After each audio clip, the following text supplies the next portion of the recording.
Sell margin. এই পর্যায়ে আমরা দেখব একটি টেবলের ভিতরে কিভাবে সেল মার্জিন করতে হয়। তো একটু খেয়াল করলে আমরা দেখতে পাচ্ছি যে এখানে এই লেখাটি শুরু হয়েছে ঠিক এখান থেকে, অর্থাৎ এই যে বর্ডার লাইনটি আছে এটা থেকে সামান্য একটু জায়গা দূরত্ব রেখেই সে স্টার্ট হয়েছে। এখন প্রশ্ন হচ্ছে, আমি কি চাইতে পারি না যে এটি ঠিক বর্ডার সাথে অ্যাটাচ হয়ে যাক, অথবা বর্ডার থেকে আর একটু দূরে চলে যাক, উপরে এতটুকু ফাঁকা না হয়ে আর একটু বেশি ফাঁকা হয়ে যাক? চাইতে পারি। আবার এখানে দেখা যাচ্ছে খেয়াল করলে যে একটি রয়ের সাথে আরেকটি অর্থাৎ একটি সেলের সাথে আরেকটি সেল প্রায় লেগে আছে।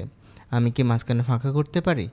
এই বিষয়গুলো আমাদেরকে হেল্প করবে টেবল লেআউটে যাওয়া এই যে অ্যালাইনমেন্টের আন্ডারে থাকা সেল মার্জিন।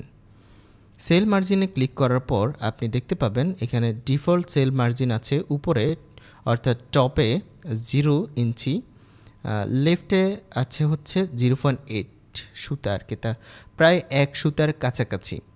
ঠিক আছে, এখন আমরা যদি ধরি লেফট সাইডে এখানে যদি 0 দিয়ে দিই কী হবে? অর্থাৎ এই বাম পাশেটা বর্ডার সাথে লেগে যাওয়ার কথা।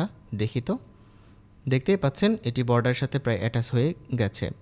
আবার সেল মার্জিনে গিয়ে আমি যদি এখানে 0.2 অর্থাৎ 2 সুতা দেই, তাহলে দেখবেন অনেকটাই দূরে চলে গেছে।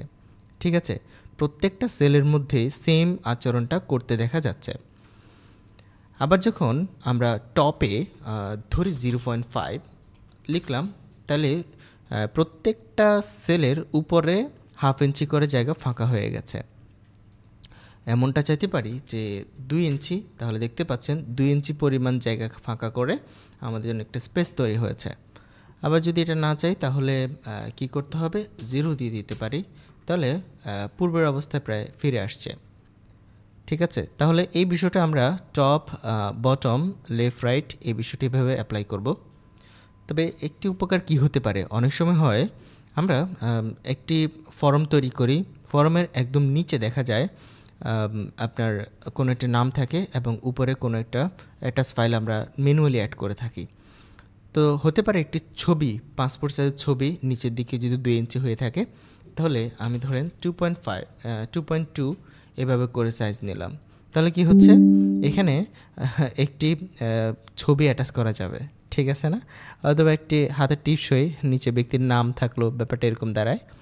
তো এভাবে করে আপনারা একটু ট্রাই করে দেখবেন। এবার দেখতে হবে যে প্রত্যেকটা সেলের মাঝখানে আমরা ফাঁকা রাখতে চাই, এটা এখন অ্যাটাচ হয়ে আছে।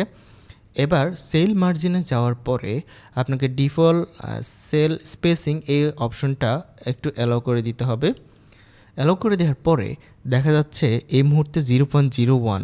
ঠিক আছে, আমরা যদি এখানে জাস্ট 0.5 করে দিই, অর্থাৎ 5 সুতা প্রায় 1/2 ইঞ্চি, ক্লিক করে দেখেন এটা 1/2 ইঞ্চি পরিমাণ সাইজ, অনেক বেশি ফাঁকা হয়ে গেছে, দেখতে একটা ভিন্ন রকম রাখতেছে আর কি।